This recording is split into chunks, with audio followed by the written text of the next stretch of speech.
PB Italian Orange.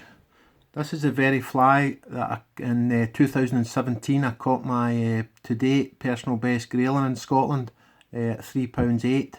You can see the hook's actually straightened out a bit, and they also snapped my rod just as I was about to land it. It just pinged on me, but I managed to get it in the net with quite a dive into some chilly water, but I got it in anyway. So we'll tie this fly up. I do it a bit smaller now. That's a size 12. I now do it in a 14 and a 16. This is a Fasna klink hook. This is my favourite hook just now for doing kind of caddisy patterns. It's quite a thick gauge hook. This is on this size 16. I do a 14. Sorry, I do a 3mm. This is a countersunk bead, fluoro orange from Ian at Get Slotted. On the 16, I do a 2.5mm bead.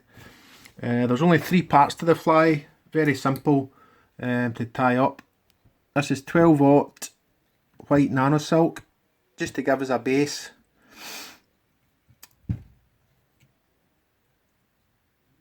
Always use a scalpel on this stuff, don't use scissors. And just phrase it. Just put down a bed of thread. Doesn't need to be too neat. Just to give the mylar something to grip to. You're going to cover it with UV anyway, and it'll really toughen it up. So just bring your thread back up to the bead. Now what you want to do is, it's mylar number 14. I use the 16 on my Grayling Slayer as a rib. Prefer the 14 for bodies, you get a bit better coverage, but find the 12's just too thick. I use that for quite a lot of thorax covers. So if you start this up at the top, it gives you a kind of double layer. Because the nano silk's that thin, it still shines through the thread. So just open turns down, right round the bend, and then bring your thread back up at the rod. Now this is the bit I always muck up. Now if you angle your hook a bit better. Sorry, I'm having to work around the camera. I'm still waiting on an invite to get down to David McPhail's studio in Ayr to see how the pro does it. I really need to get the camera on the other side. Now just touching turns. You're going to cover this with UV, so it's just the same when I'm doing the virtual nymph skin. If you just keep your finger on the top of it, it gives you that, stops it springing back in itself, and it allows you to kind of let it go. Helps if you've got nice wee skinny fingers.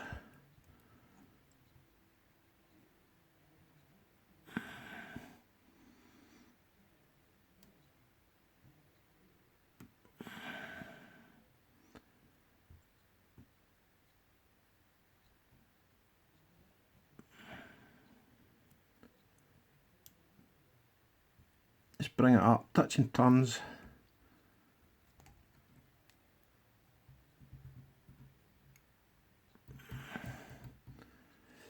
And then tie off your thread. That'll do it. Now we just want a wee bit of UV resin. Because there's no rib, it's more for protection. You could put wire up it, but I've never found the need to do it. The pattern I got from Italy didn't, so I just kept it as the original.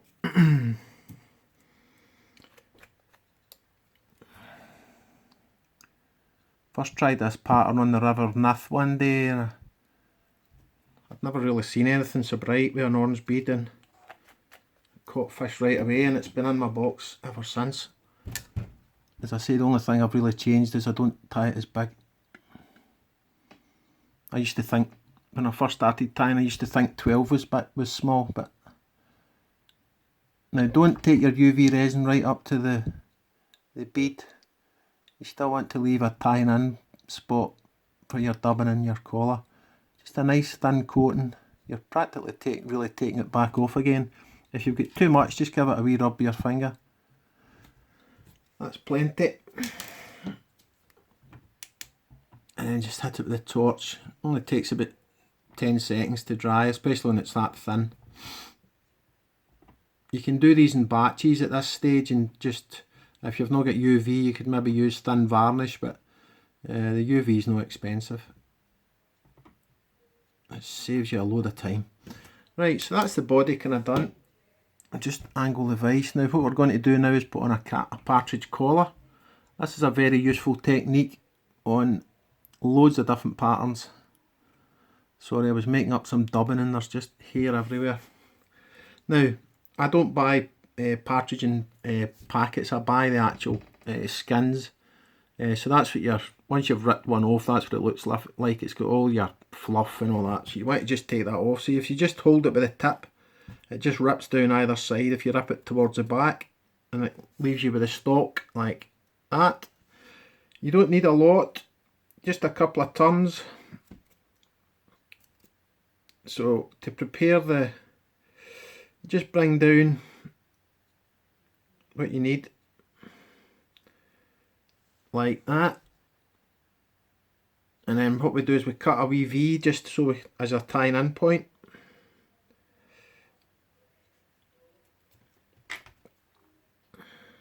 We're going to put a collar on it, so it's no vital that you hide this. And that's the feather prepped for tying in. I hope you can see the wee V at the top. Now what you want to do is you always want the feather naturally, you want that's the top side of the feather, so you want it that curving down the way, so when you offer it up, it actually faces the same way as the hook. If you can see that with that, so that means that the top of the feather's going to be facing outwards. So what we want to do is just fold what will be the legs or the wing back.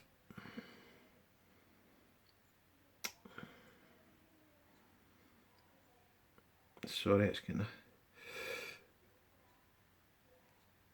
just give me a second. Right, there we go. So there's your wee V. So just offer that up right in at the bead and tighten that in. Give it a right good couple of turns. That's you ready to tie it in. Get your hackle pliers, and then what your first turn right at the back, and then the next turn wants to be in front. So you can just fold the feather back. Now what you need to do with the partridge is, because you're putting it onto a really skinny hook, you want to keep going with the stalk. Don't stop there. You remember what you see, it's still releasing the actual fibres of the feather, so keep going round with your stalk. You're going to put dubbing in here anyway, so make sure it's well tied in. Bring your bobbin holder over once, twice. Now let the weight of the bobbin holder, so I can let that go and that's not going to go anywhere because the weight of the bobbin holder is keeping the thread tight. Snip that off. You see, I never had to hold that at all there. I see a lot of people, you know, and there's your partridge feather tied in really nicely. So we just put in a couple of locking turns and that's it all secure. Now all we're doing to finish it off, you could probably just leave it like that, but I like to just fill that in. Now this is again my touch dubbing technique with the super tacky wax from Vineyards. So just bring out a length. You don't need much here, it's just to fill that space in. So maybe, what, 3 inches. And then this is the dubbing I made earlier. It's a squirrel and grey squirrel and fox squirrel mix done in a blender, coffee blender. Very spiky. So you want to get a big clump. Don't be sparse with it, and then just touch it on. Any kind of big clumps or anything like that, just pick them out. You can see there it's nice and fine. No need for split thread or dubbing loops or anything like that. The nano salt will lock this in, so just start at the back and then kind of wind forward. Just keep going. How's that for a collar without a dubbing loop? A couple of whips, 1, 2, 3, 4, and then with the nano silk, hold the bead and really pull it, and that locks everything in. In with your scalpel, nearly there, and then just tease out any kind of loose stuff.